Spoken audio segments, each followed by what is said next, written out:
What's up, League? Week 8. We are already at week 8. Week 7 was a good one. We saw the first place Renegades get another win against the Peckers. Our losing streak continues at 2 right now. I don't know what happened. It all came crashing down very quickly, so quickly that I made a drastic trade with Martinez against my better judgment, but it was a big one. We don't get many trades in the league, so anytime a trade happens, it's fun, but I think we both got what we wanted out of it, so it is what it is. Time will tell who won that trade, I guess. We will see. But looking at the standings, we had like I said, the Renegades continue to be in first place at 6-1. They got another win. He is riding high, letting everybody know about it. Yeah. And we got a guest with us today, which is a first for the pod. We got Lucci here, whose Meth Lab Maulers are sitting in second place. He's the points leader. Lucci, welcome. What do you think? Thank you, sir. Feeling good, guys. Second place. I like my roster, despite what Martinez says about it being trash. I'm a little nervous about the upcoming week. I think Crady has the best 0-7 team in the history of fantasy football. He's actually favored against me, but it's okay. A little nervous of the Bears. Not only the best 0-7 team, but the only 0-7 team in our league's history, I'm pretty sure. I think Rob Prasad was doing better in the first year.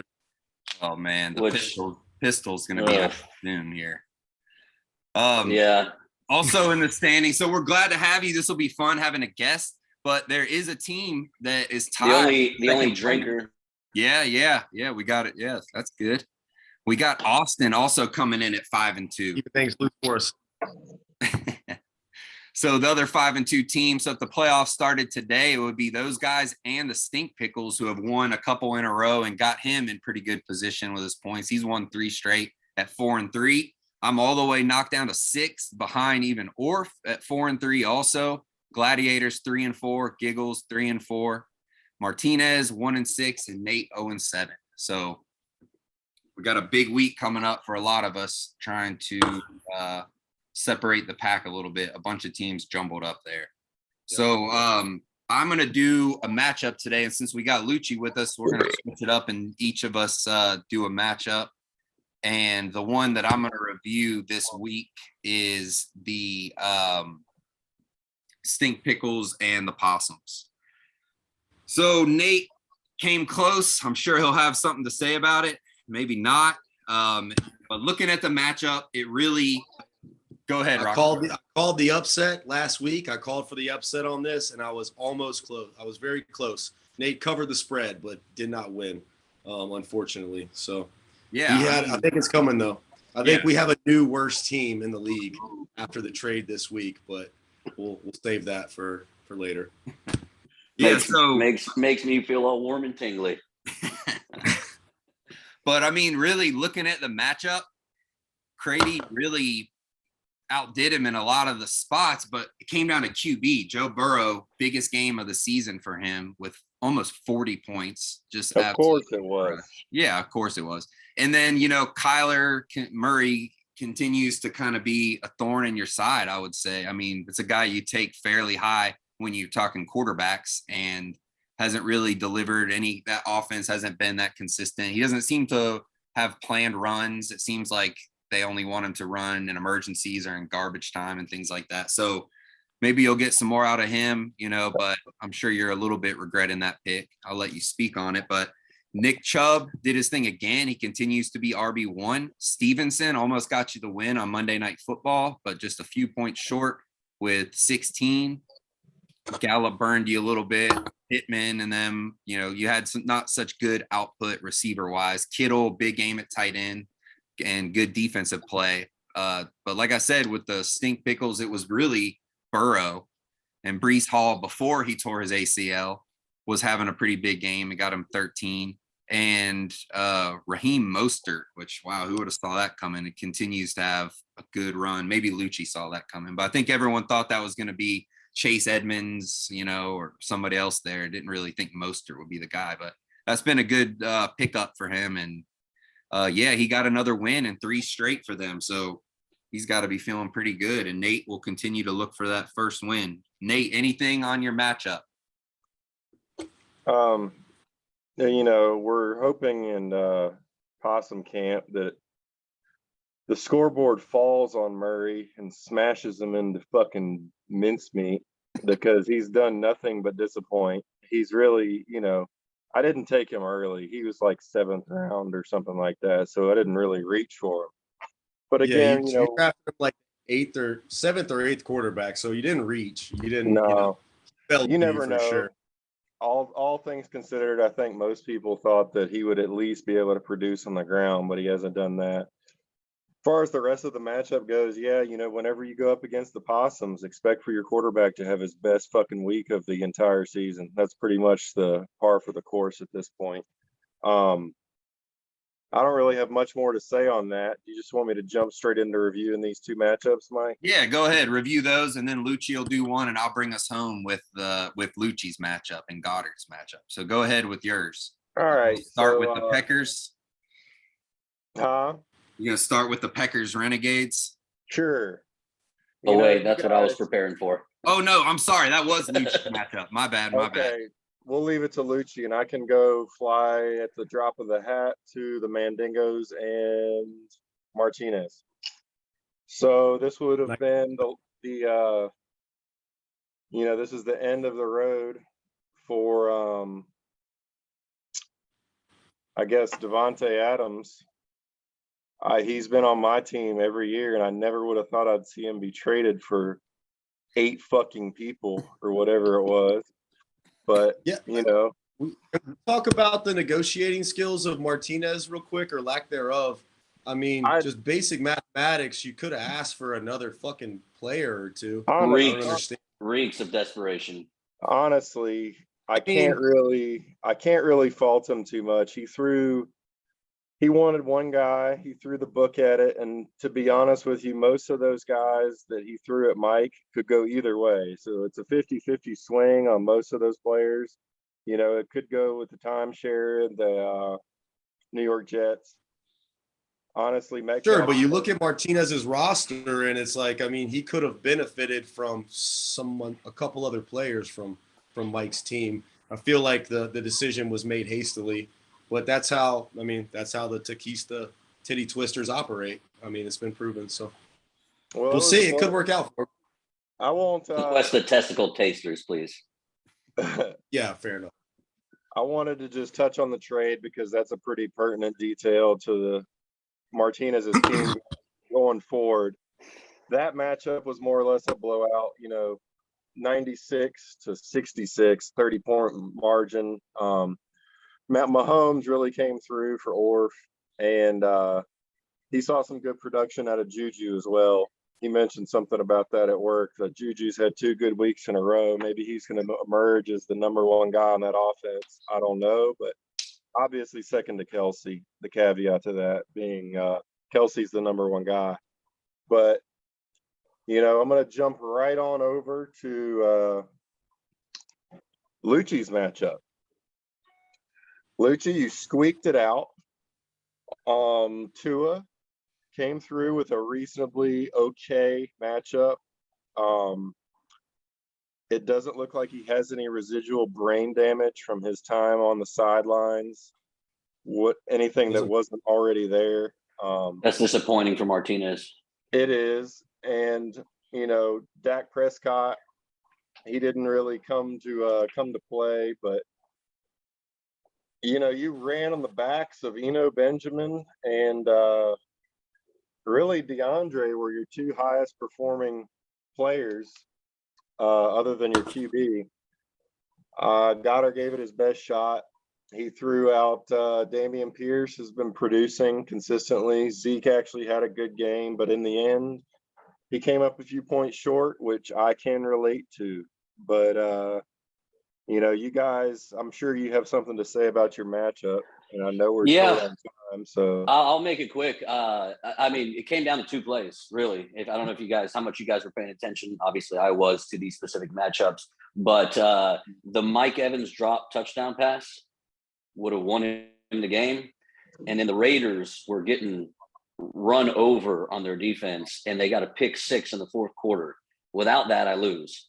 So though it's crazy how close and how fickle fantasy football can be, because either one of those plays happen or don't happen. And Goddard beats me. Yep. I had three starters out, and it was going to be an uphill battle. And as is fantasy football. nobody cares about Josh Jacobs. Sure, I'd always rather get blown the fuck out than lose by a close margin or a couple plays like that. That's painful. I agree. That's tough.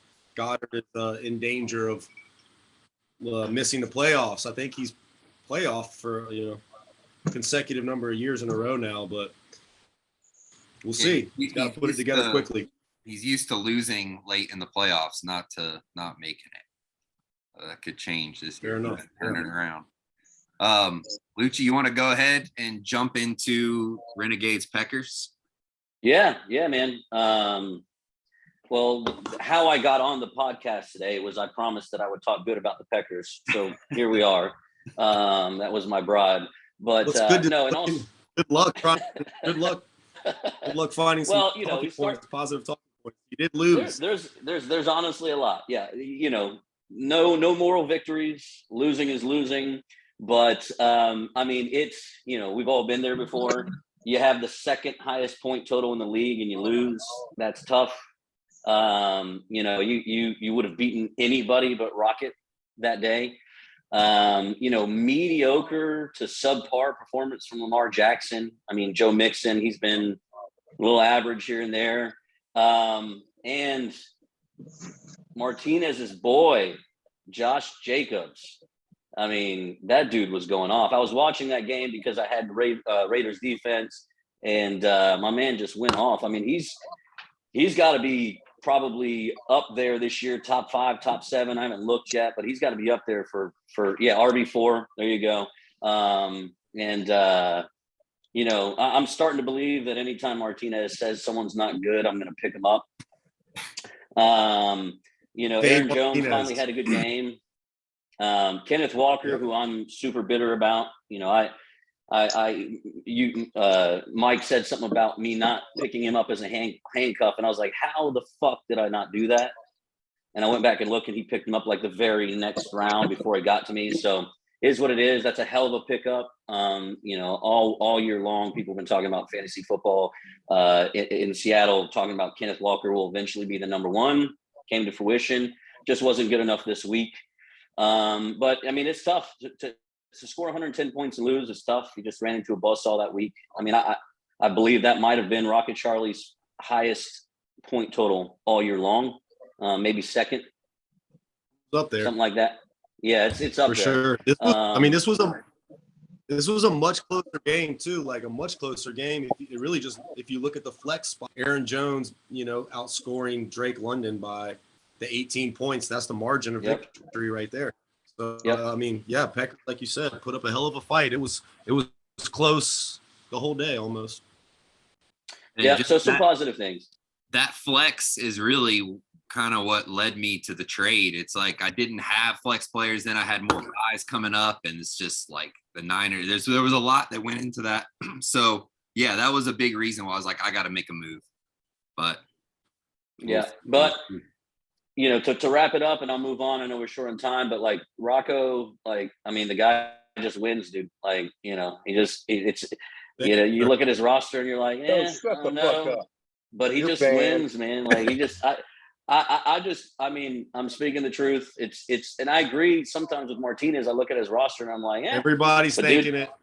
The guy just wins, man. The guy just wins. It's unfortunate. I mean, he doesn't win against me this year. He's his only loss. But other than that, he wins, man. He wins. So you got to give him credit for that. And it's not this just year. He's 3 titles, so give respect where respect due. But at the end of the day, Packers. No fucking credit. No fucking credit at all. Somebody stop this guy. I'm starting to feel like this is just how it's going to be from now on. I'm next. No, I meant somebody stop Rocket Charlie from winning is what I meant, not from you talking. I enjoyed your review of my matchup very much. You're welcome. This is just how it's going to be from now on, guys. No. Just no looking back. God, I will stop him. I will stop him. We will never hear the end of it. I'm on a mission. this year. Put more research into this year than I ever have. You can tell. On to the next. Sure. Yeah. So I guess I'm going to review then the last matchup, and then Rocket Charlie's going to go a little bit into, points leaders and things like that at the position. So the last matchup we haven't done yet was the battle of the longtime roommates, Austin and Jordan. Jordan I know he's hating fantasy football this year. He did beat me last week, low scoring matchup. So he's had some wins, but he's struggling. His points have just been extremely low. And like one of those matchups where winning with 86, you're kind of surprised. It was Trevor Lawrence against Brady. A lot of us Panthers fans watched that game and saw how bad Brady struggled to the point that I'm surprised he even had 11 points. But he got outscored by Trevor Lawrence. So Austin winning at that position, which is kind of been one of his weak positions. And then Saquon, another good game, 13. Michael Carter, 7.4. Hopefully James Robinson steals his job. Jamar Chase, 25. Huge game for him. Part of that Joe Burrow we were talking about earlier. They just put up major points. So big game from Jamar Chase. Amon St. Brown, I'm not positive if it was injury related that I know he was coming back from an injury. I think it was like a possible concussion, one of those. Which is, dude, such horseshit. It's all from it's all because of Tua. It's all because of Tua. I think that I read, and you got to come out of the game. Yeah, and I think that's what it was. I may be mistaken. Brandon Cooks. Okay, thank you. Brandon Cooks only 4. Gus Everett 6. Jacoby Myers 9, 1 out of his D. I mean, Austin's got to be feeling really lucky to have gotten a win. And Jordan just struggles with flex, his RB2,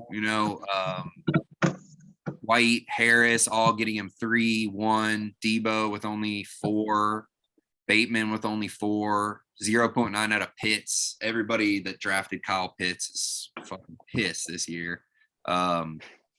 George Pickens was his top scoring player with 12.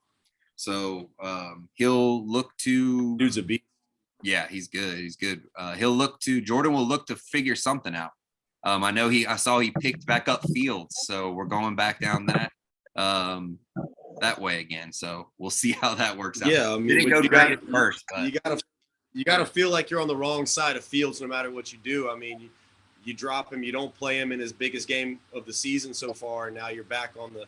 We'll see what he does this week, but I doubt he's going to repeat. I mean, but unless the Bears' offense is going to be geared toward that style that you saw against the Patriots, where really cool quarterback sweeps. It looks like they were using him more like a Lamar type player, but I think that's what they need to be doing. Like, he's a good player though. Yeah. But if you're Jordan, I think you just should have stuck with him is the thing, instead of. But anyway. All right. Well, why don't you? We got 10 minutes or 9 minutes, so why don't we jump in to a little bit about speaking on? Yeah. Did you want me to do the rankings now? Like go? Go through that because that's always fun to hear towards the end. Who's RB1? So do the points total first. What is it? We know you're leading in points by a large margin. I said, do the points total first. Well, I guess you would technically go wins leader first because that's what matters, Merce, and that's me. But then points after that, So quarterbacks through week 7, Josh Allen has a firm grasp on that number 1 spot. Mahomes at 2. Joe Burrow jumps ahead of Lamar Jackson and Jalen Hurts with that big game last week. Kyler Murray's at 6. Despite I guess the inconsistency. Still hanging in there. Geno, Justin Herbert, disappointing season. Danny Dimes at 9. Trevor Lawrence cracks the top 10. Let's see, running backs. Crazy to think that's Nick Chubb rankings. Yeah, if I need a quarterback, I don't know if somebody has Daniel Dimes, but I like his game. Nick Chubb, number 1 running back still. Austin Eckler up to 2. Saquon Barkley falls to 3. Josh Jacobs with a fucking questionable designation. What the hell? He's at number 4. That's news to the breaking news to the Renegades. Derrick Henry at 5. Breece Hall will be falling, but he's at number 6. Obviously, I think he's done for the year possibly. McCaffrey at 7. Ramondre at 8. That's 2 top 10 backs for the winless Possums. Leonard Fournette at 9, and my boy Aaron Jones at 10. Edwards-Helaire at 11. Williams at 11. Mixon at 13. Miles Sanders at 13. Dameon Pierce and Khalil Herbert at 15. So interesting there. Kind of concerned for that timeshare, honestly, with David Montgomery. Herbert looks very stellar out there when he gets touches. So wide receivers. The less important group here. Stephon Diggs, number 1. Jamar Chase at number 2. I feel like Jamar Chase is going to be number 1 soon enough. Cooper Kupp at 3.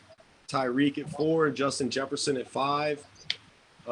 Martinez's boy, Devontae Adams at 6. The Penguin at 7. Waddle. Christian Kirk at number 8. I think that's surprising to a lot of people. Deebo Samuel at 9. Mike Williams at 10. Fucking wasteland of tight ends. Got Kelsey, Andrews, Taysom Hill at 3. TJ Hawkinson at 4. Zach Ertz, the same exact top 5 as last week. Actually, there's no excitement in that position this year, honestly, unless you have Travis Kelsey. So, yeah, and then defenses, we got Cowboys D by about 10 points from number 2. They had a big game and jumped over the Bills. Bills are now the number 2 defense throughout the year. 49ers D at 3, Eagles D at 4, and the Patriots at 5. So that's what we got through week 7. Nice. Yeah. Well, man, we got a couple minutes next left. week's matchups. Yeah. What do you guys think about this week's matchups? Anything stand out? Just looking at it, I noticed in that wide receiver rankings, that's number 1 and number 2 on Austin's team. That's pretty crazy to have the top 1 and 2 receivers. Yeah, that's right. He has Diggs too. That's who the Packers are playing this week on Austin Eckler's bye week. So this is a huge game for me. I may fall to 500, or I could take him out. Yeah, I thought like after one or 2 weeks, Austin had the best roster. Just looking at it, you know, it's solid, man. It's solid. So that's a tough matchup. He spanked my ass when we played. So that is a tough one. Then we got he's 5-2 Renegades. What do you think about your matchup, Rocket Charlie? Tough, man. Orf's team is scary on paper for sure. I think he's without his Mahomes this week, so I catch a break there. He's got Kirk Cousins plugged in, which I'm fucking thrilled about. That guy is awful. This guy has a 4-leaf clover shoved up his ass. Yeah, he just got to play with no Jalen Hurts against me. Now he gets. Look, everybody has buys. Everybody has buys, okay? But your buys seem to line up perfectly, bro. Like all the time. Well, oh my God. I'm not going to give away too much sauce, but that was planned. That's predetermined before the draft. So that's impressive if you did the math on all that. That's pretty good. Then we got Martinez and Goddard. We got Stink Pickles, Giggle Fucks, and I didn't realize this was a matchup. We got Nate and Lucci. What are y'all thinking about your matchup? Nate, what do you got? Talking about bye week. Are you kidding me? What do you think is going to happen? I think that I'll lose. Man, I'm nervous, man. He's due for a win. His team's too good. His roster. He has the number 1 running back. His roster, Nate's roster. I started off by saying this. It's the best 0-7 roster I've ever seen in my life in all of fantasy football. Like the team that he has should not be 0-7. I mean, I think he's like it's like a cruel joke at this point. Yeah, I think he's like 3rd or 4th in scoring, the team is and he great has the on most paper. points scored against him. Like it's I'm nervous. I would not be shocked, despite the records. I would not be shocked for him to win. He's going to get a gun or a knife or something right now, I think. But skull. I would not be shocked if he's actually favored. If you look at our matchup, he's actually favored against him. So this is my friend. Do you see him? I do. What is that, Grady? This is what the rest of the year looks like. Is that a jackalope? What is that? No. Is that a possum with horns?